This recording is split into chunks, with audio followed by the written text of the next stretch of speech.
Maths news syllabus channel நேயர்கள் அனைவருக்கும் வணக்கம். பிஜிடிஆர்பி மேத்தமெட்டிக்ஸ் எக்ஸாம் தேர்வு தேதி நெருங்கிட்டு இருக்கு. மிக விரைவாக படிங்க. உங்களால் முடியும்னு முதல்ல நம்புங்க. எதுக்காகவும் பயப்பட வேண்டாம்.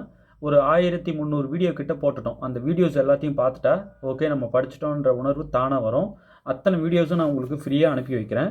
வேணுன்றவங்க 7358591547 இந்த நம்பருக்கு வாட்ஸ்அப் பண்ணுங்கள். உங்களுக்கு மொத்த வீடியோஸும் ஃப்ரீயாகவே அனுப்பி வைக்கிறேன். இந்த வீடியோஸ்லாம் பார்த்து முடிக்கும்போது உங்களுக்குள்ள ஓகே நம்ம படிச்சிட்டோம், நம்மளால் நிச்சயம் வெற்றி பெற முடியுன்ற தன்னம்பிக்கை தானாக கிடைக்கும். ஒன்று அந்த ப்ராப்ளம் வந்தால் அப்படியே போட்டுருவீங்க. அப்படி ஒருவேளை மிஸ் ஆனால் அந்த மாடல் தான் கேட்பாங்க. ஸோ அந்த மாடலில் எந்த ப்ராப்ளம் கொடுத்தாலும் உங்களால் சால்வ் பண்ண முடியும். அப்படி தான் நான் என்னோடய கிளாஸஸ் ஒன்று இருக்கும், ப்ளே பண்ணி பாருங்கள். இப்போ ஒரு சிலர் கேட்குறாங்க, சார் இந்த சம் வந்து ஒரு ½ hour கிட்ட எடுத்துக்குது சால்வ் பண்ண நீங்கள் போடும்போது, அப்புறம் எப்படி நான் ½ hour ஒரு ப்ராப்ளம்க்கே ஸ்பெண்ட் பண்ணிட்டா அப்போ என்னோடய 110 மேக்ஸ் கொஸ்டின்ஸ் அதில் இருக்குமே, அத்தனையும் போட எனக்கு ஏது நேரம் அப்படின்னு கேட்டிங்க. சரியான கேள்வி. ஒரு சில கொஸ்டின்ஸ்லாம் நம்ம நல்லா ப்ராக்டிஸ் பண்ண கொஸ்டின்ஸாக இருக்கணும். இதுக்கெல்லாம் நம்ம போட்டால் இல்லை, பார்த்தாலே ஆன்சர் சொல்லக்கூடியதாக நல்ல ப்ராக்டிஸில் இருக்கணும். Practice makes man perfect. இப்போது இந்த வீடியோ பார்த்துட்டு அப்படியே நாங்கள் தேர்வுக்கு போயிடுங்கன்னு சொல்லலையே. நீங்கள் இதை நல்லா ப்ராக்டிஸ் எடுத்துக்கணும். எந்தெந்த பாயிண்ட் எங்கெங்கே லையாது, இது இங்கே லையானா என்ன ஆன்சர் தரும், ஒருவேளை வெளியே லையானா எங்கே ஆன்சர் தரும், இதெல்லாம் ஒரு வீடியோலையும் வந்து நான் சொல்லி அடி நடிச்சிருப்பேன். டிஃப்ரென்ஷியேஷன், இன்டகிரேஷன் மொத்த மெத்தட்ஸ்னு சொல்லி கொடுத்துருப்பேன். பார்த்த உடனே ஆன்சர் சொல்கிற அளவுக்கு ப்ராக்டிஸ் எடுத்துக்கணும். ப்ராக்டிஸ் தான் ரொம்ப ரொம்ப முக்கியம். இப்போ வீடியோ பார்க்குறீங்க அப்படியே தேர்வுக்கு போகிறீங்கன்றது தவறு. அதுக்கு தான் நான் என்ன சொல்கிறேன், ஒரு வீடியோவும் பார்க்கும்போது அதுக்கு தொடர்புடைய அந்த டாபிக் நோட்டில் அதை காப்பி பண்ணிடுங்க. காப்பி பண்ண பிறகு அடின்னு ஒரு 10 வாட்டி, ஏன் 100 வாட்டி கூட ரிவைஸ் ஆட்டிங்க. பார்த்த உடனே சார் இந்த ப்ராப்ளம் தெரியும் சார், ஆன்சர் இந்த சி ஆப்ஷன் சார், அப்படி பார்த்த உடனே சொல்லணும். இந்த மாதிரி நீங்கள் ப்ராக்டிஸ் எடுத்துக்கணும். இருக்கிற நாளில் ப்ராக்டிஸ் எடுத்துக்க முடியுமான்னா நிச்சயமாக எடுத்துக்க முடியும். Theory content plus problem work out பண்ணுற கண்டென்ட்டு. தியரி டைரெக்டாக படித்த உடனே ஆன்சர் சொல்கிற தியரி கொஸ்டின்ஸ் நிறைய கேட்பாங்க. அவங்க கொஸ்டின் பேப்பர் எடுக்கிறாங்கன்னா எல்லாத்தையும் பார்த்து தான் எடுப்பாங்க. ஒரே அடியே எல்லாத்தையுமே சால்வ் பண்ணுற மாதிரியான ப்ராப்ளமாகவே கேட்டுற மாட்டாங்க. டைம் மேனேஜ்மெண்ட் ரொம்ப முக்கியம் இல்லையா? அதான கொஸ்டின் ஃப்ரேமிங்கோட பியூட்டியே. அதெல்லாம் பார்த்து தான் கேட்பாங்க.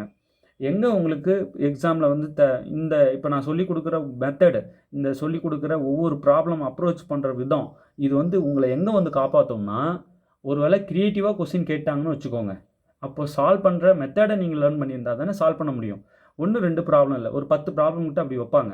மற்றதெல்லாம் எளிமையாக சீக்கிரம் போடுற மாதிரி போட்டுட்டு, ஒரு சிலதெல்லாம் இப்போ 90 மார்க் வரீங்க, 91 எடுக்கிறீங்கன்னா அதுக்கு உண்டான கஷ்டத்தை நீங்கள் பட்டிருக்கணும். அந்த அளவுக்கு தான் அங்கே கொஸ்டின் இருக்கும். 92 93 100 தாண்டுறீங்கன்னா கடினத்தன்மை அதிகமாக நீங்கள் ஃபேஸ் பண்ணுறீங்கன்னு அர்த்தம். அந்த கொஸ்டின் கேட்குற அந்த தன்மையே அப்படி இருக்கும். 101 102லாம் நீங்கள் மார்க் எடுக்கிறீங்கன்னா நீங்கள் ஃபேஸ் பண்ணுற ப்ராப்ளம்லாம் கடினமானதை ஃபேஸ் பண்ணுறீங்கன்னு அர்த்தம். அப்போ அந்த கடினமான ப்ராப்ளம்லாம் பார்த்த உடனே ஆன்சர் சொல்லக்கூடிய ப்ராப்ளமாக இருக்காது, போட வேண்டியதாக இருக்கும். அப்போது நீங்கள் டக்குன்னு ஆன்சர் பண்ணி, இப்போ 3 மணி நேரம் தேர்வு 1 ஹவரில் நீங்கள் ஆன்சர் பண்ணிட்டீங்கன்னா, இருக்கிற ஒரு 10 கொஸ்டின் தான் சார் போட்டு பார்க்க வேண்டியதாக இருக்குது, போட்டு பார்த்துட்றேன் அப்படின்னா தாராளமாக மீதி 2 ஹவர் போதுமே இல்லையா? ஸோ நீங்கள் நல்லா தெரிஞ்சுக்கிட்டு போகிறது தான் நல்லது. தெரிஞ்சுக்கிட்டு ப்ராக்டிஸ் எடுத்துக்கிறது தான் நல்லது. திரும்ப சொல்கிறேன், ப்ராக்டிஸ் எடுத்துக்கிறது தான் நல்லது. ஒரு சில கொஸ்டின்ஸ்லாம் சார் 15,000 கொஸ்டின்ஸ் நீங்கள் என்கிட்ட கொடுத்தீங்கல்ல, அத்தனைக்கும் தெளிவாக பார்த்துட்டேன் சார், விடையை பார்த்த உடனே சொல்லிவிடுங்க சார். அதுமாரி 15,000 கொஸ்டின்ஸு எல்லா யூனிட்டும் கவர் ஆகிற மாதிரி இருக்குது. நீங்கள் வேணுன்றவங்க இந்த நம்பருக்கு காண்டாக்ட் பண்ணுங்கள், உங்களுக்கு நாங்கள் அதை தரோம், வாங்கி படிங்க. அடுத்தது, சார் எனக்கு வந்து டேரெக்டாக விடை மட்டும் பார்த்துட்டு மனப்பாடம் பண்ணுற மாதிரி இருக்குது, நீங்கள் 2000 கொஸ்டின் கொடுங்க, ஆனால் டீட்டெயில்டாக கொடுங்கன்னாலும் ஒரு 2000 கொஸ்டின் நாங்கள் டீட்டெயில் போட்டிருக்கோம். 15,000த்துக்கும் போடுற வேலை நடந்துகிட்டு இருக்குது. இப்போ ஸ்டடி மெட்டீரியல் வாங்கிட்டீங்கன்னா இது எதுவுமே தேவையில்லை, மொத்தமாக அதிலே வந்துடும். படித்து நீங்களே சால்வ் பண்ணிக்கலாம், ப்ராக்டிஸ் பண்ணிக்கலாம். ஸோ உங்களுக்கு ஃபுல் செட்டு ஸ்டடி மெட்டீரியல் வேணும்னாலும் வாங்கிக்கலாம். இல்லை கொஸ்டின்ஸ் மட்டும் கொடுங்க, 15,000 கொஸ்டின்ஸ் ப்ராக்டிஸ்க்கு. அது ஆப்ஷன்ஸ் மட்டும்தான் இருக்கும், கரெக்ட் ஆப்ஷன்ஸ் கொடுத்துருவோம். அதுவே டீட்டெயில்டாக கொடுங்கன்னா ஒரு 2000 கொஸ்டினுக்கு டீட்டெயில் இருக்குது, அதை வாங்கி படிக்கலாம். எது வேணுமோ தெளிவாக சொல்லி கேளுங்க. இந்த நம்பருக்கு வந்து வாட்ஸ்அப் பண்ணுங்கள். என் கருத்து என்னென்னா, முதல்ல வீடியோ பார்க்கணும். ஏன்னா நிறைய பேர் கால் பண்ணுறவங்க அந்த ஸ்டேஜில் தான் இருக்கீங்க. இல்லை இப்போ புதுசாக நிறைய விஷயங்கள் கற்றுக்க வேண்டிய சூழ்நிலையில் இருக்கிறீங்க. சார் இல்லை சார் நான் நிறைய படிச்சிட்டேன் அப்படின்னாலுமே நீங்கள் வீடியோ பார்க்க வேண்டி இருக்குது. பார்த்த பிறகு தான் உங்களுக்கு இதெல்லாம் இப்படி தான் படிக்கணும்னு இப்போ தான் சார் தெரியுது அப்படின்றீங்க. எப்படி அப்ரோச் பண்ணணும், கணிதம்ன்றது ரொம்ப ரொம்ப அழகானது. அதுலேயே இருந்து மூழ்கி இருக்க பல அற்புதங்களை நமக்கு அது கற்றுக் கொடுக்கும். அதனால் நீங்கள் ப்ராப்பராக அதை அணுகுங்க. ஷார்ட்கட்ஸை நீங்கள் கற்றுக்கலான்னு சார் ஷார்ட்கட்ஸ் இருக்குது நான் அதை யூஸ் பண்ணிக்கிறேன்னு சொல்லலாம். ஆனால் நீங்கள் ஷார்ட்கட்ஸை விரும்ப அடிப்படையான கணித வரையறைகள் அடிபட்டு போயிடும். கணித வரையறைகள் கற்றுக்கிறது அடிபட்டு போயிடும். நம்ம கணித வரையறைகளை தான் கற்றுக்க சொன்னோம், ப்ராப்ளம் சால்வ் பண்ண சொல்லலை. எடுத்துக்காட்டு கணக்குகள், பயிற்சி கணக்குகள்லாம் எதுக்கு? வரையறையை விளக்குறதுக்கு தான். வரையறையே புரிஞ்சிக்காமல் வெறும் ப்ராப்ளம்ஸ் போட்டு போகிறன்றது தவறு இல்லையா? ஸோ வரையறையை படிக்கணும். வரையறை சொல்கிறபடி தான் நீங்கள் ப்ராப்ளமை அப்ரோச் பண்ணணும். ஒரு வரையறையும் தெரிஞ்சிருக்கீங்களான்னு கண்டிப்பாக கொஸ்டின் ஃப்ரேம் பண்ணுறவங்க செக் பண்ணிடுவாங்க. அதுக்கு ஏற்ற மாதிரி தான் கொஸ்டின் ஃப்ரேமிங்கும் இருக்கும். அப்போ ப்ராப்பராக தான் அப்ரோச் பண்ணணும். ஷார்ட்கட்ஸ் லைக் பண்ணலாம், வேணான்னு சொல்லலை. ஷார்ட்கட்ஸ் எல்லா நேரமும் கை கொடுக்காது ஒன்று. ரெண்டாவது, ஷார்ட்கட்ஸ்னால ப்ராப்பர் வரையறை கற்றுக்கிறது அந்த ஸ்கில் அடிபட்டு போயிடும். நிறைய கணித வரையறைகள் கற்றுக்கிறது அடிபட்டு போக சான்சஸ் இருக்குது. இப்போ நல்ல கணிதத்தை கரைச்சி குடித்தவங்க ஷார்ட்கட்ஸை தேடி போகலாம். அவங்க ஆனாலும் பேசிக் நல்லா தெரிஞ்சு தானே தேடி போகிறாங்க. இப்போ தான் சார் இனிஷியல் ஸ்டேஜில் இருக்கிறவங்கன்றாங்க ஷார்ட்கட்ஸ் விரும்பக்கூடாது, ப்ராப்பராக கற்றுக்க தான் முற்படணும். ஏன்னா நீங்கள் ஷார்ட்கட்ஸ் லைக் பண்ண அடிப்படையான கணித வரையறைகள் கற்றுக்கிறது அடிபட்டு போயிடும். புரியுதுங்களா? நல்லா புரிஞ்சிருக்கும்னு நினைக்கிறேன். நீங்கள் ஒரு ப்ராப்ளமும் இந்த மாதிரிலாம் போட்டு பார்த்துட்டு இருக்கக்கூடாது. போட்டு பார்க்குறது, இந்த மாதிரி போட்டு நான் வீடியோவில் சொல்கிறதுன்றது நல்ல புரிதலுக்காக சொல்கிறது. புரிஞ்சதுக்கப்புறம் நீங்கள் எடுக்கிற ஸ்பீடு மின்னலை விட வேகமானதாக இருக்கணும். அந்த மாதிரி இருக்கணும், ப்ராக்டிஸ் எடுத்துக்கணும். புரியுதுங்களா? இப்போ ஃபுல் செட்டு ஸ்டடி மெட்டீரியல் வேணும்னாலும் சரி, இல்லை சார் 2000 கொஸ்டின் எது டீட்டெயில் இருக்குன்னீங்களே அது வேணும்னாலும் சரி, எல்லாமே கவர் பண்ணியிருக்கோம். அதுதான் அதில் ஹைலைட்டு. சார் 15000 கொஸ்டின்ஸ் ஆப்ஷன்ஸ் மட்டும் கரெக்டாக கொடுத்துருக்குன்றீங்களா? தியரி பார்ட்லாம் அதில் எல்லாம் வந்துடும் இல்லையா? தியரி படித்தோடனே ஆன்சர் சொல்கிற அளவுக்கு தியரியாக பார்த்து படிச்சிக்கிறேன் சார். கண்டிப்பாக தியரி கொஸ்டின்ஸ், டேரக்ட் கொஸ்டின்ஸ், படித்தோடனே ஆன்சர் சொல்கிற மாதிரி டேரக்ட் கொஸ்டின்ஸ் இருக்கும். அது சம் பர்சன்டேஜ் கொஸ்டின்ஸ் வரும்.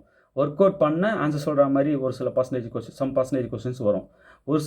ஒரு சில பர்சன்டேஜ் கொஸ்டின்ஸ் எப்படி இருக்கும்னா, நீங்கள் போட்டு பார்த்தது டைரெக்டாக பார்த்தோன்னே சொல்கிற மாதிரி அந்த மாதிரி கொஸ்டின்ஸும் சம் பர்சன்டேஜ் இடம்பெறும். எல்லா வெரைட்டியும் கலந்து தான் கொஸ்டின் ஃப்ரேமிங் இருக்கும். சரிங்களா? ஸோ இதெல்லாம் வேணுன்றவங்க இந்த நம்பருக்கு ஒரு வாட்ஸ்அப் பண்ணுங்கள், இல்லை கால் பண்ணுங்கள். உங்களுக்கு நாங்கள் டீட்டெயில்ஸ் தரோம், வாங்கி படிங்க. இப்போது நியூமெரிக்கல் அனாலிசிஸில் தொடர்ந்து நிறைய வீடியோஸ் கொடுத்துட்டே வரோம். அந்த வீடியோஸ் எல்லாம் ப்ளேலிஸ்ட்டில் சேர்த்து வச்சுருக்கேன். வேணுன்றவங்க சொல்லுங்கள். நியூமெரிக்கலுக்கு மட்டுமே கேட்டு வாங்கி பார்த்துக்கிட்டு இருக்கீங்க. அது புது வரவுன்றதுனால அதுக்கு நல்ல டிமாண்ட் இருக்குது. எனக்கே நல்லா உணர முடிஞ்சது. நியூமெரிக்கல் அனுப்புங்க சார், மற்றெல்லாம் நாங்கள் படிச்சிட்டோம் அப்படின்றீங்க. ரொம்ப சந்தோஷமாக இருக்குது. மற்றதெல்லாம் படிச்சிருந்தா நல்லது தான். ஆனால் நாங்கள் கொடுக்குற அந்த கொஷின்ஸ் எல்லாம் வாங்கி ப்ராக்டிஸ் பண்ணுங்கள். அப்போ தான் தெரியும் நீங்கள் எந்தளவுக்கு படிச்சிருக்கீங்கன்னு, இல்லையா? சரி, இப்போது நியூமெரிக்கல் அனாலிசிஸில் எவாலுவேட் அப்படின்னு சொல்லிட்டு இதை எவாலுவேட் பண்ண சொல்கிறாங்க. என்ன ஆன்சர் இந்த 4 இது அப்படின்னு சொல்லிட்டு கேட்குறாங்க. இப்போது ஃபஸ்ட் நான் இதை எடுத்துக்கிறேன். e-2 into e-1 into 2 power x by h plus x. இதுதான் வேணும். இதனுடைய வேல்யூ என்ன அப்படின்னு கேட்குறாங்க. ஃபஸ்ட்டு நான் என்ன செய்கிறேன், இந்த e-2 ஃபஸ்ட்டில் இருக்கிறது அப்படியே இருக்கட்டும், ஒன்றும் பண்ணலை. இந்த டேர்ம் இருக்குது பற்றியே ஆகும். இந்த e-1க்குள்ளே உள்ளே எடுத்து மல்டிப்ளை பண்ணுறேன். அப்போ என்ன ஆகும், ஃபஸ்ட்டு இதோடு ஆப்ரேட் பண்ணுறேன். வெளியே இருக்கிற இதை இந்த e-1ஓட முதல்ல ஆப்ரேட் பண்ணுறேன். அப்போது e-1 இந்த டேர்ம் எடுத்து உள்ள ஒவ்வொன்றுக்கும் கொடுக்க போகிறேன். அதுக்கு முதல்ல இப்படி எழுதிக்கிறேன் தனியாக. அதை மட்டும் e-1 of 2 power h by x plus x. Okay, first இதுக்கு அப்ளை பண்ணுறேன். இந்த டேர்ம் எடுத்து இதோடு ஆப்ரேட் பண்ணிவிட்டு அதுக்கப்புறம் வர ஆன்சரை e-2ஓட ஆப்ரேட் பண்ணிடுறேன். அவ்வளோதான். ஃபஸ்ட்டு இதை என்ன செய்கிறேன், எடுத்து ஈக்கும் இந்த 1க்கும் உள்ளே கொடுத்துடலாம். வெளியே e-2 அப்படியே தான் இருக்குது. இதை எடுத்து ஃபஸ்ட்டு ஈக்கு கொடுக்கும்போது e of 2 power x by h plus x. Okay, இந்த டேர்ம் அப்படியே எடுத்து ஈக்கு உள்ளே கொடுத்தாச்சு, ஈயோட கொடுத்துட்டோம். அடுத்தது இந்த டேர்ம் எடுத்து 1ஓட மல்டிப்ளை பண்ணோம்னா மைனஸ் அப்படியே அந்த term 2 power x by h plus X. ஒன்றும் செய்யலை, இந்த டேர்ம் எடுத்து உள்ளே மல்டிப்ளை பண்ணியிருக்கேங்க, அவ்வளோதான். ஓகே, இப்படி வந்து நிற்குது. சரி, நான் சொல்லியிருந்தேன் e of f of x, e of f of x is equal to f of x plus h. In general நம்ம இப்படி எழுதுவோம் இல்லையா? இது தெரியும். இப்போ எக்ஸ் இருக்கிற இடங்களில் அந்த எக்ஸ் என்ன ஆகிடும், எக்ஸ் ப்ளஸ் ஹெச் ஆகிடும் ஃபங்க்ஷன் உள்ளே. அப்போது இங்கே பார்த்தீங்கன்னா இதான் அது இ அப்ளை பண்ண போகிறேன். இப்போது e-2 வெளியே இருக்குது, அப்படி இருக்கட்டும், அது எதுவும் பண்ண வேணாம். இங்கே இந்த இ அப்ளை பண்ணும்போது என்ன ஆகும், 2 power x இருக்கிற இடத்துல x ப்ளஸ் ஹெச் ஆகிடும். இதுபடி எக்ஸ் ப்ளஸ் ஹெச், டினாமினேட்டர் இருக்கிற ஹெச் அப்படியே தான் இருக்கும். எக்ஸ் மட்டும் என்ன ஆகுது, எக்ஸ் ப்ளஸ் ஹெச் ஆகுது. இந்த எக்ஸ் வந்து எக்ஸ் ப்ளஸ் ஹெச் ஆகிடுது. ஓகே, இதுக்கு அப்ளை பண்ணியாச்சு, இது அப்படியே இருக்கட்டும். மைனஸ் இதுக்கு இல்லை, ஜஸ்ட் அந்த டேர்ம் மட்டும்தான். அப்போ 2 power x by h plus x, இந்த மைனஸ் வெளியே இருக்கிற மைனஸ் அப்படியே இருக்கட்டும். ஜஸ்ட் இது அப்ளை பண்ணியிருக்கேன், எக்ஸ் இருக்கட்டும், எக்ஸ் ப்ளஸ் ஹெச் ஆகிடுச்சு இந்த ரூல் படி. ஓகே, இப்போ அடுத்தது இந்த -2 வெளியே அப்படியே இருக்கட்டும். இப்போது இந்த ஹெச்சை நியூமரேட்டரில் இருக்கிற ரெண்டு டேர்முக்கும் டினாமினேட்டரில் இருக்கிற இந்த ஹெச்சை நியூமரேட்டரில் இருக்கிற எக்ஸுக்கும் ஹெச்சுக்கும் பிரித்து கொடுத்தோம் அப்படின்னா 2 பவர் எக்ஸ் பை ஹெச்சு ப்ளஸ் இந்த ஹெச்சும் ஹெச்சு கட் ஆகிட்டு 1 ஆகிடும். தனித்தனியாக பிரித்து கொடுத்து இந்த ஹெச்சும் ஹெச்சும் கட் பண்ணி 1 எழுதிட்டேன். இது அப்படியே இருக்கும், எக்ஸ் ப்ளஸ் ஹெச்சு. ஸோ இதை சிம்பிளிஃபை பண்ணியிருக்கேன், கொஞ்சம் மாற்றி எழுதியிருக்கேன். ஏன் சார் அப்படி எழுதுறீங்க? காரணம் இருக்குது. இதை அப்படியே எழுதிக்கிறேன், 2 power x by h plus X.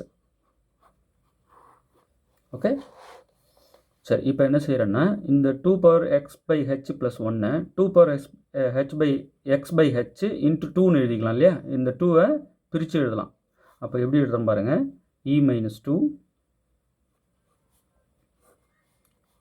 2 power x by h into 2 power 1 வந்து 2 ப்ளஸ் எக்ஸ் ப்ளஸ் ஹெச்சு. இந்த மைனஸ் கூட உள்ள மல்டிப்ளை பண்ணிடலாம். -2 power x by h minus x, minus உள்ள மல்டிப்ளை பண்ணிட்டேன், இதை பிரிச்சுட்டேன். இப்படி இங்கே பவர் 1 இருக்கும் இல்லையா? இப்போ பேஸ் 2க்கு ஒரு 2 எடுத்துகிட்டு இந்த பவர் 2 ஆட் பண்ணோம்னா இது வந்துடும். ஓகே, இந்த மாதிரி ஆகிடுது. இப்போது இந்த எக்ஸும் கட் பண்ணிக்கலாம். அப்போ மிச்சம் என்னென்ன இருக்குன்னா -2 2 times 2 power x by h, இந்த 2 ஃப்ரண்ட்டில் போட்டுக்கிறேன். அடுத்தது plus h minus 2 power x by h. இந்த எக்ஸ் தான் கட் பண்ணிட்டோம் இல்லையா? இன்னொரு ஹெச் இருக்குது. ஓகே, இப்போ நான் என்ன செய்கிறேன், இந்த 2 டைம்ஸ் 2 பவர் ஹெச் பை 2லேருந்து h power x by 2 cut பண்ணிட்டோம். இந்த டேர்ம் வந்து கட் பண்ணிட்டோம் அப்படின்னா நமக்கு மிச்சம் 2 பவர் எக்ஸ் பை ஹெச் இருக்கும். எப்படி சார்? இதை சொல்கிறோம் பாருங்கள், -2 ஆஃப், இப்போ இந்த 2 டேர்ம் மட்டும் பக்கத்தில் எழுதுகிறேன், 2 times 2 power x by h minus 2 power x by h. இது ரெண்டையும் பக்கத்தில் எழுதிக்கிட்டேன். ப்ளஸ் ஹெச் வந்து லாஸ்ட்டாக விட்டுறேன். ஓகே, சரி. இப்போது இதுலேருந்து 2 பவர் எக்ஸ் பை ஹெச் இந்த 2 டேர்ம்லேருந்து மட்டும் வெளியே காமனாக எடுக்கலாம் இல்லையா? எடுத்தால் என்ன ஆகும், -2 இங்கே வெளியவே எடுக்கிறேன், இதுக்குள்ளவே வெளியே எடுக்கிறேன். 2 power x by h 2 minus இங்கே 1 இருக்கும்.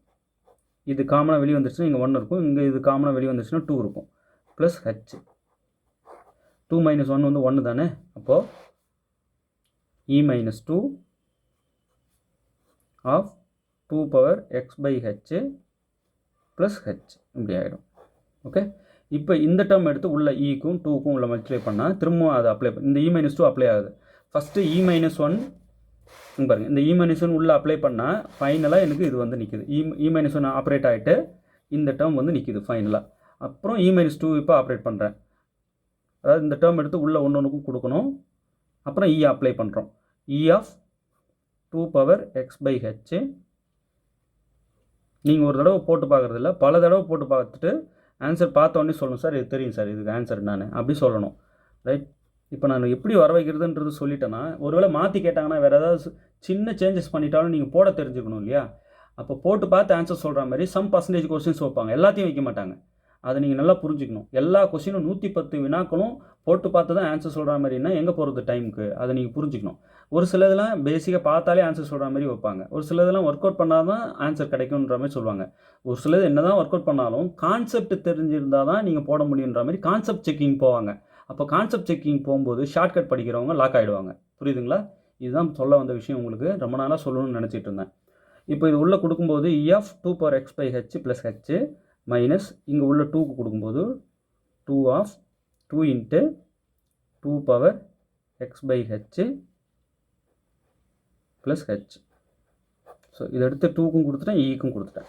இப்போ திருப்பி அப்ளை பண்ணும்போது என்ன ஆகும் சொல்லுங்கள், 2 பவர் எக்ஸோட எக்ஸ் ப்ளஸ் ஹெச் ஆகும். அப்போ x plus h by h plus இந்த ஹெச். ஓகே, அடுத்தது மைனஸ் இந்த 2 உள்ள மல்டிப்ளை பண்ணால் 2 into 2 power x by h, just 2 உள்ள இங்கே கொடுத்துட்டேன். அதே போல் இங்கே 2 கொடுக்கும்போது மைனஸ் இன்ட்டு ப்ளஸ் மைனஸ் ஆகிடும், மைனஸ். ஸோ நான் மைனஸ் 2h இப்படி எழுதிக்கலாம். மைனஸும் உள்ளே கொடுத்துட்றேன், 2 கொடுத்துறேன். மைனஸ் 2 உள்ளே கொடுத்தா மைனஸ் 2h ஆகிடும். ஓகே, இப்போ என்ன ஆகும், இந்த 2 power x plus h by h இருக்கு இல்லையா, இது அப்படியே இருக்கட்டும். ப்ளஸ் இங்கே பாருங்கள், ஹெச் மைனஸ் 2, இது தனியாக எழுதிக்கலாம், இது முன்னாடி எழுதிக்கலாம். இது எழுதும்போது என்ன ஆகுதுன்னா, இந்த 2 பவர் 1 இருக்கும், இங்கே பவர் ஆட் ஆகிடும். அப்போது இந்த ஃபஸ்ட்டு இந்த ஹெச் எழுதிக்கிறேன், மைனஸ் இது என்ன ஆகும்னா 2 பவர் இந்த டேர்மே வந்துடும்னு சொல்கிறேன்.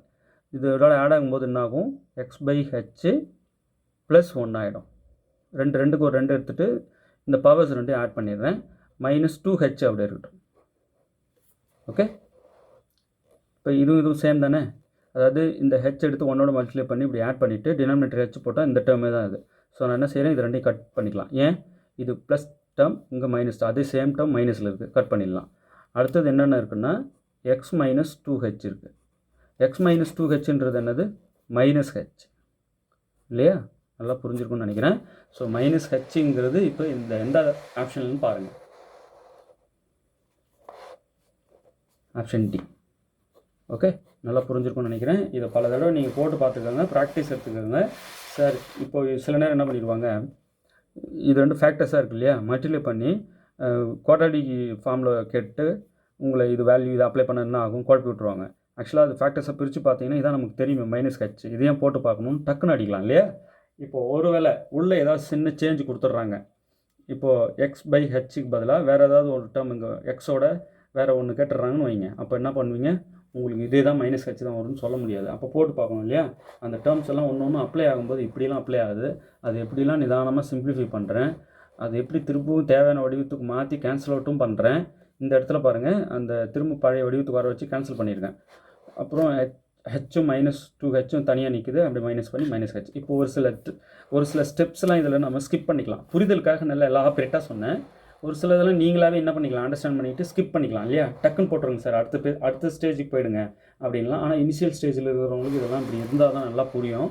அதனால தான் இவ்வளோ தெளிவாக கொடுத்துருக்கேன், புரியுதுங்களா. இனிமேல் நிறைய ப்ராப்ளம் அடுத்தடுத்து கொடுத்துட்டே வரப்போகிறேன். சேனல் சப்ஸ்கிரைப் பண்ணி வச்சுக்கோங்க. மேக்ஸ் நிறைய பேர் லேர்ன் பண்ணணும், தயவுசெய்து சொல்கிறேன். எங்கடா நம்ம இதை ஷேர் பண்ணிட்டோம்னா எல்லோரும் இதை தெரிஞ்சுக்கிட்டு நமக்கு போட்டியாளராக வந்துடுவாங்களோ அப்படின்னு நினைக்கவே கூடாது. கணிதம் பொறுத்த வரைக்கும் ஒவ்வொரு ஹியூமன் பீயும் கற்றுக்க வேண்டியது. அப்போ தான் அறிவார்ந்த உலகமாக இந்த உலகம் மாறும். ஸோ தயவுசெய்து எல்லாருக்கும் ஷேர் பண்ணுங்கள், எல்லோரும் படிக்கட்டும், எல்லாமே தெரிஞ்சுக்கிட்டோம்.